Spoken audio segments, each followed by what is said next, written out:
Hi guys, Allie Duzette here. You're in my kitchen. Hooray. Right now I've been making fire cider this morning, and I just got it into my mind that I'm gonna need to make even more than I did. I mean, this is like not that much, which was exactly the point in my brain. So I'm about to have to redo it. And then I just posted on Facebook to see if anybody had their favorite recipe of fire cider. Then I thought I'd probably better just make a video for you guys. For any fire cider newbies out there, because it's just a really great remedy to have on hand. And when I don't have any in my house, I get very nervous. I just don't like the feeling of that.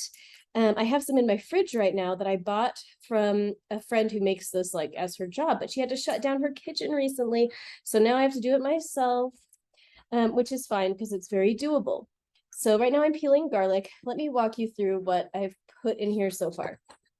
Okay, so at the very bottom, I have red onion, just like organic red onion. Next up, this little light yellow guy is fresh ginger that I chopped up. You can see it's not a super fine chop. It's just kind of like a little dice. I don't know. Next up is horseradish. Next up is jalapeno peppers.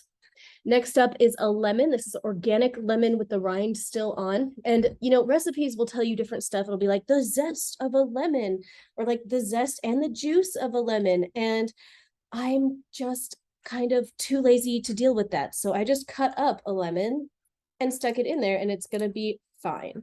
And then at the very top, I just harvested this rosemary from my little herb garden.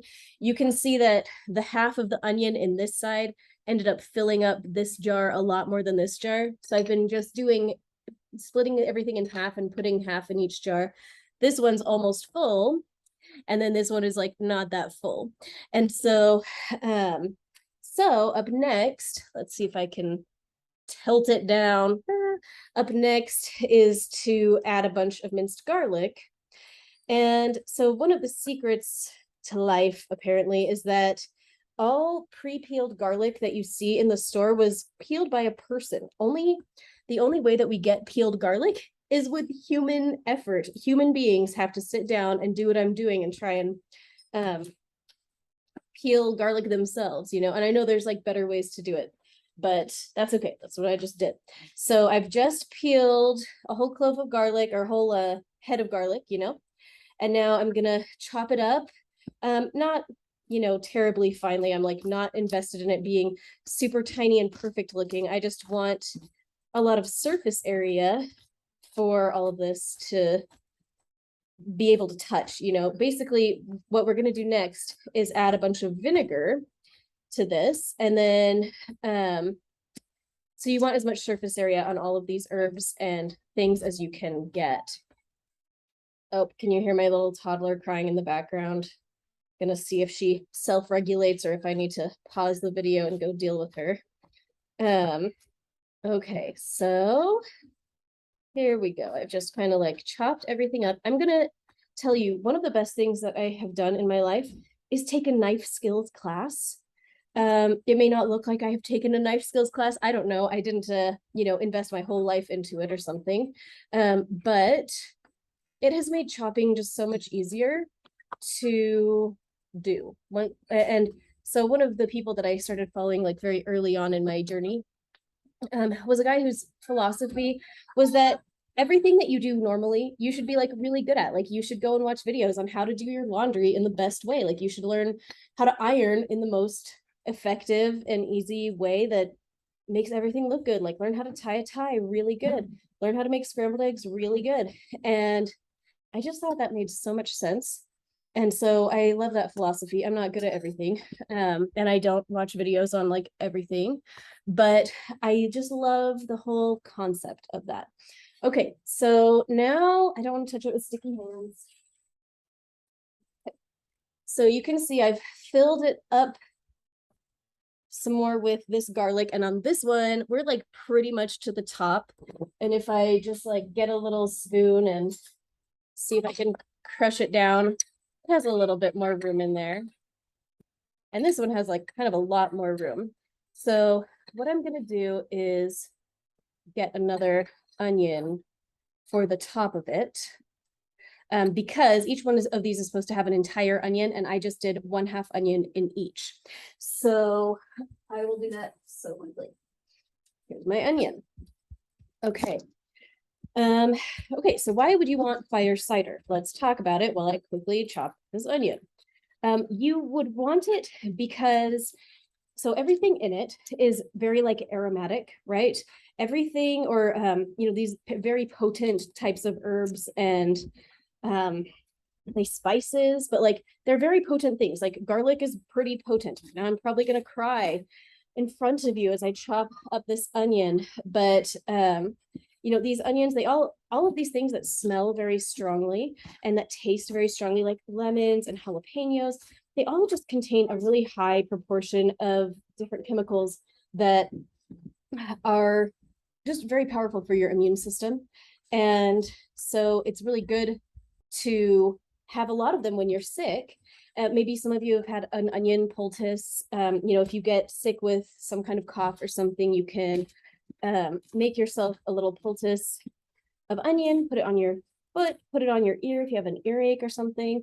And that can be a really effective way to alleviate symptoms and basically cure your illness or like make big headway with it.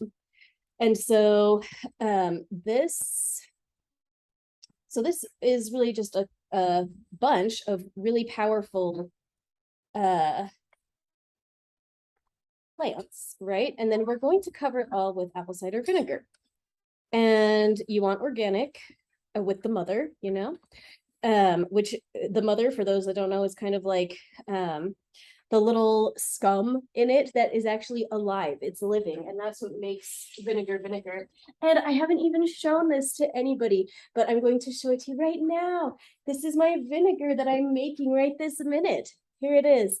So this, it still smells like alcohol. It is still alcohol. To make vinegar, all you have to do is put like a fruit juice or something like this. You could put a bunch of apple scraps into jars like this, and then cover it with, you add sugar and water, and then you cover it with like a paper towel or cheesecloth or something like this. Obviously, I'm using a paper towel and a rubber band. And this allows air to enter. And I believe the bacteria is called an acetobacter, and they're just free floating in the air. And so when you have juice or apple scrap, sugar water in a container like this, with access to the air through something like a paper towel, then the little acetobacters get in and they start digesting the sugars inside, which is why it turns to alcohol first. And then in probably another, I don't know, we still have several, we have a long ways to go. I think I probably have 6 more weeks of this guy before it'll be vinegar. And then I will transfer it into a glass jar, a sterile glass jar, and it will be good to use for whatever. So that's very fun. Okay, so back to this guy. Now we've got to add the apple cider vinegar. Woo, here we go, and I've got to unwrap it. So what's going to happen here? This apple cider vinegar is going to get poured in, and these little guys are going to sit in a cool, dark place. We're going to shake it up, and then they're going to sit in a cool, dark place for about a month. You could make it be longer than that.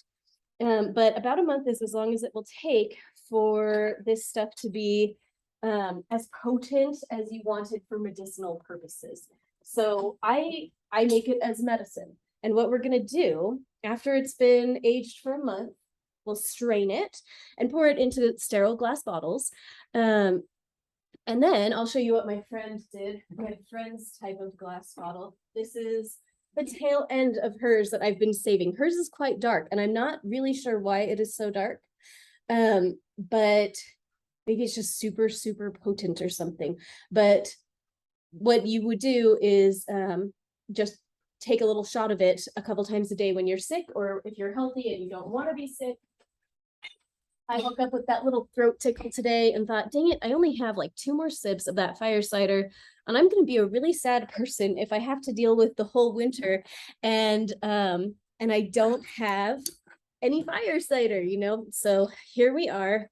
Here's me making some new myself, and I used to make it myself before I had a good friend that could make it at her own little kitchen setup and it was her business, you know.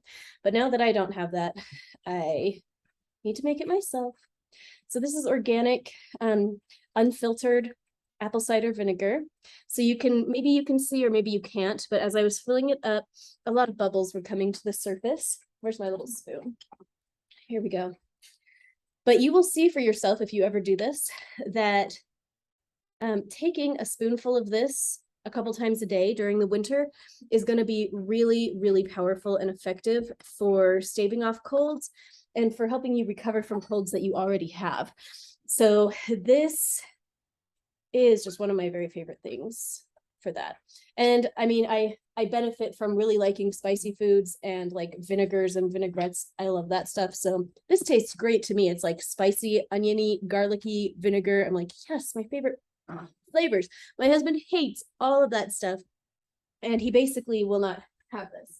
But that is okay because, you know, we're all in charge of our own lives, and I can treat myself with this, and he can go get, you know, just like whatever he can find at the grocery store to treat things over the counter. So I need to go find my other lid for this guy, but there you go. This is my fire cider. Now I've got to go stick it in the dark for a month. I'll probably shake it up, you know, whenever I think about it, whenever I remember.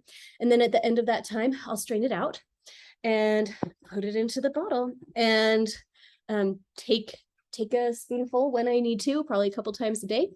This is one of my favorite medicines, and I just wanted to let you know about it. It's great.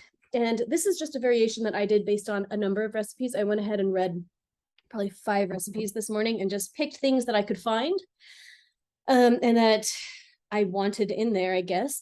I would have put in more rosemary, but I counted on my own rosemary bushes to have enough for me, and they did not really. Yeah, what's your deal?